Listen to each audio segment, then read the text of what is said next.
Good evening, I am Shade Uwe and this is News Update. The Ondo State Commissioner for Information, Bamidele Ademola Olateju, has disclosed that President Bola Tinubu, in his intervention in the political crisis in the state, requested a signed resignation letter from the Deputy Governor of the state, Lucky Ayedatiwa. Ayedatiwa on Thursday presided over the state's Executive Council meeting after a month-long political impasse between himself and the governor, Rotimi Akeredolu. The Executive Council meeting came after Tinubu called the warring factions loyal to Akeredolu and Ayedatiwa for the resolution of the political crisis in the state. Opposition lawmaker Yusuf Galambi, representing the Gwaram Federal Constituency in Jigawa State, has claimed that Tinubu only submitted an empty document during his Wednesday budget presentation speech before the National Assembly. However, Alassane Doguwa, the lawmaker for the Doguwa Tundun Wada Federal Constituency in Kano, has kicked against the allegation. Doguwa emphasized that Tinubu gave out hard copies of his speech following protocol, as well as a flash drive that had soft copies of the whole appropriation bills and estimates. The federal government said it is working with the United States, the United Nations Program on HIV/AIDS, and the Global Fund on an initiative aimed at ensuring country ownership and sustainability of national response to HIV/AIDS beyond 2030. The collaboration came just as the Secretary to the Government of Federation, Senator George Akume, revealed that President Bola Tinubu's administration is committed to sustaining the initiative to treat more HIV patients annually using resources mobilized locally. The SGF, who spoke during the commemoration of World AIDS Day in Abuja on Friday, said the government recognized the invaluable contributions of communities in the fight against HIV/AIDS. Governor Alex Otti has concluded plans to increase the salaries of the Abia State workforce. Otti disclosed this in Umuahia during a media parley with journalists, stating that he is engaging with stakeholders to improve the minimum wage. Be discard, like drinking the water from your... be made public. The governor also explained that he did not sack permanent secretaries in the state, stating that the officials were first placed on suspension and that their removal was in line with what was obtained at the federal level and that due process was followed. As part of efforts to mitigate the negative impact of substance and drug abuse among teen youths and women across the country, the Kaduna State government has reiterated its commitment to cut down the supply chain and distribution of harmful drugs that is detrimental to the livelihood of its citizens across 23 local government areas of the state. Against this concern, Kaduna State Deputy Governor Dr. Adisa Balarabe stated this at Sir Kashim Ibrahim House in Kaduna, saying the availability of hard drugs has a triple effect in society, leading to out-of-school children. Because if we don't take out those who bring these drugs, we can never make a difference on the demand side. We're trying for drug abuse prevention and treatment, but we need to take out the availability, the supply side, so that they don't really go back to those areas. We have children abusing various substances, and it breaks my heart, to see that kind of thing. So please,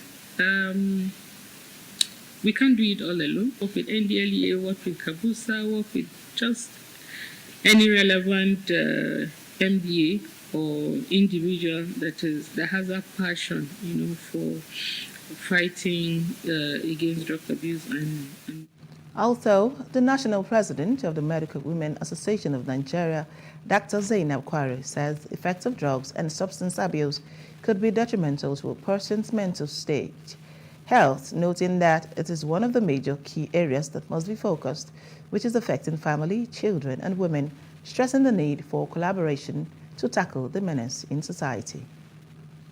We all have to play our roles. We as medical women, we have expertise in addressing or even preventing some of these issues, but we look up to other groups, right from the family level at the community level, the various structures that we have, the various constituent groups that we have, will need to put heads together, including the government and other non-governmental associations, to see that we address this. It's like a monster that we have in our society. So it has to be a collective effort to deal with it and to prevent our young ones and our people from falling into the problem of drug and substance abuse. I think a lot of the problems that we have an underpinning drug challenge. Kaduna, amongst the high prevalence states, and for me, that is not something that I'm really happy about. You know that now drug abuse, from what we used to know before, traditionally where it happens in urban areas, we now see people, even in rural areas, abusing. Residents of Orire local government in Oyo State have been thrown into mourning over the death of the three monarchs from the area on Friday night. The three monarchs, Olodogbo of Odogbo, Onibowola of Bowola, and Alayetero of Ayetero in Orire local government, all died in an auto crash at Ajaiye in Orire local government area. They were going for a social function at the nearby community when the accident happened. Now moving on to other parts of Africa. With 14 votes in favor, United Nations voted on Friday to terminate the mandate of the UN Transition Mission in Sudan. The draft resolution requests the mission to immediately start on 4th of December the cessation of its operations and the process of transfer of its task, where appropriate and to the extent visible, to UN agencies, funds and programs, with the objective of completing this process by 29 February 2024. It also calls on the mission to establish financial arrangements as appropriate with the UN country team to enable the UN to oversee the residual activities of programmatic cooperation previously initiated by UNITAMS. Nearly 11 months after the assassination of Cameroonian radio host Martinez Zogo, the state scandal that he triggered continues to shake the nation. On Friday morning, the prime suspects in the murder of the late 50-year-old journalist were set to be released. The businessman and his counterpart are accused of having played a role in the death of the director of Radio Amplitude FM, whose tattered body was discovered on the outskirts of Yaoundé in January. Zogo had been missing for 5 days before his remains were located January 22 near Seoul, a suburb of Yaoundé. In outside Africa, Israel renews bombardments of Gaza, hitting areas across the enclave after the end of a week-long truce, though negotiations to secure another pause in the fighting continues. UN humanitarian chief again calls for ceasefire in Gaza, saying Palestinians in the besieged territory are surrounded by disease, destruction, and death. More than 15,000 Palestinians have been killed in Gaza since October 7th, while in Israel, the official death toll stands at about 1,200. And in business, the Naira closed the week at 927.19 Naira to a dollar on the official investor and exporter Forex window. This was a 16.64% decline from the 794.89 Naira to a dollar it closed that week that ended November 24, 2023, according to data from the FMDQ Securities Exchange. Also, the turnover of dollars traded in the market improved from $75.82 million to $110.14 million in the period under review. Recently, the Apex Bank's governor, Olayemi Cardoso, stated that fiscal deficits and public debt increases are adding pressure to the external reserves and contributing to exchange rates instability. In entertainment, Afrobeat star David Adeleke, popularly known as Davido, has been honored in the United States with the Outstanding Georgia Citizen Badge. The OBO crooner made this known in a tweet on his account on Friday.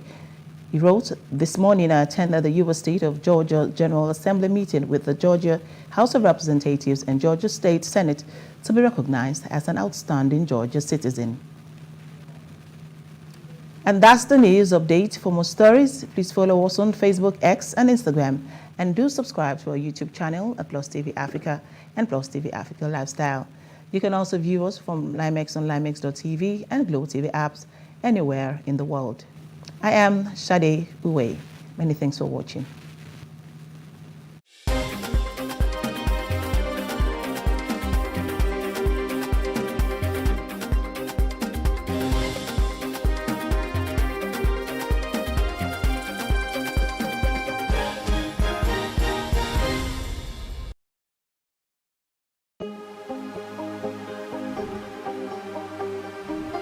Is it for upcoming artists to blow in Nigeria?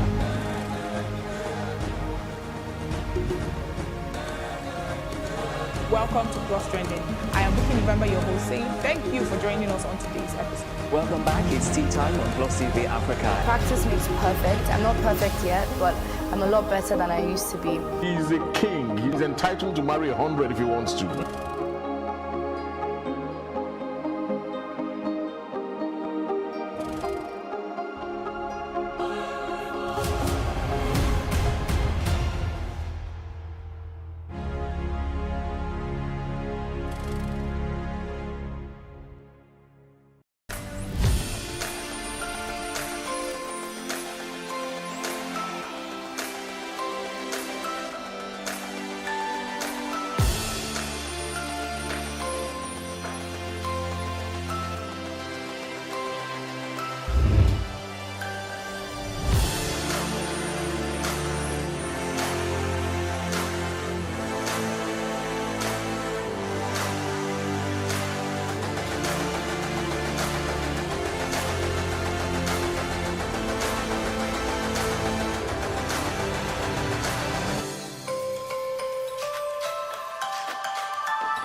It's been an unusual year for us all. We've been forced to learn to adapt to the changes that COVID-19 has brought upon us. However the cards may have been dealt to us this year, we have remained resilient. The Afrima Fashion Show stems from the Afrima Award Show, which is the biggest African award show in the diaspora. Every year, we have showcased designers and we bring together people from all over the world. This year, the Afrima Runway is graced by the top 3 African designers who have welcomed the challenge of doing a virtual runway show without any physical audience. Don Murphy, Ese Ezanabo, and lastly, Sai Sanko. Let the show begin.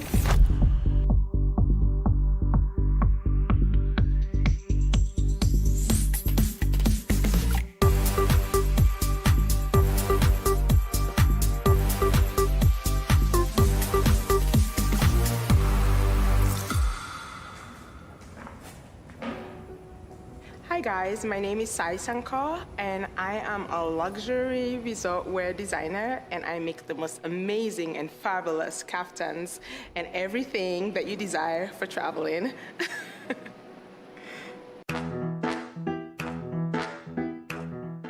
I just really love the way women carried themselves back then, you know, the Marilyn Monroes, you know. It was sexy, but there was still glamour to it, you know, and elegance and sophistication. And I feel that's what my designs are about, you know.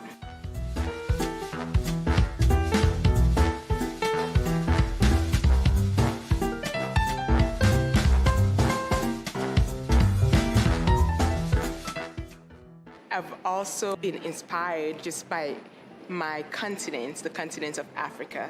Growing up in Sierra Leone, it's just this beautiful bustling colors, you know, it's so vibrant. The marketplaces, you know, Christmas, it's just everything about it is just so energetic and it's so powerful and colorful, and it just makes me really happy. And so no matter what collection I do, it always goes back to that. And so that's why you see all this colorful prints and all these bold colors, you know. I feel women wearing it, it just makes them so extremely happy, you know, and they look absolutely gorgeous in it too.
My name is S.A. Grambowski, and I am the designer and owner for S.A. Azinabor Atelier. My source of inspiration for my designs, number one, to be honest, comes from God, because I go to sleep literally and dream about my designs. And that only has to be from God. So I always give credit to Him for that.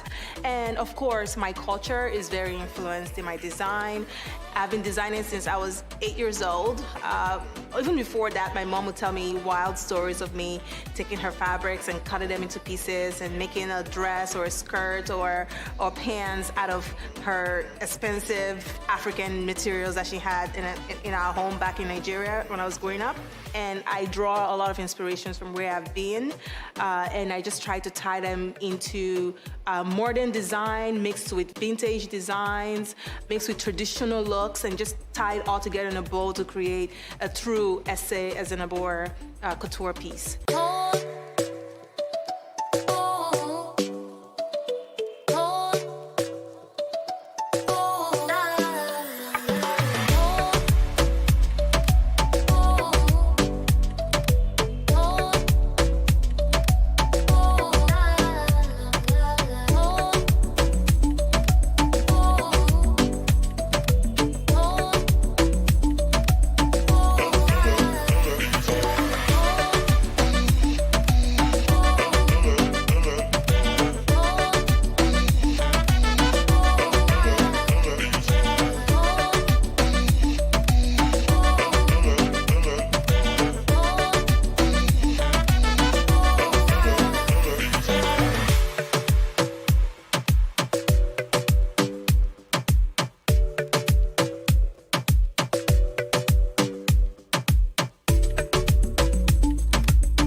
Hello, my name is Daniel Mofo. I'm the founder and designer of Don Murphy, a men's luxury custom suit clothing in Dallas, Texas. Fashion is color. In the past, men were all very scared of, the colors. They were used to the blacks, the grays. But now, if you look at fashion, men wear almost bolder colors than women, you know. You see men in red suits, men in yellow suits, men in pink suits. So for me, fashion is color.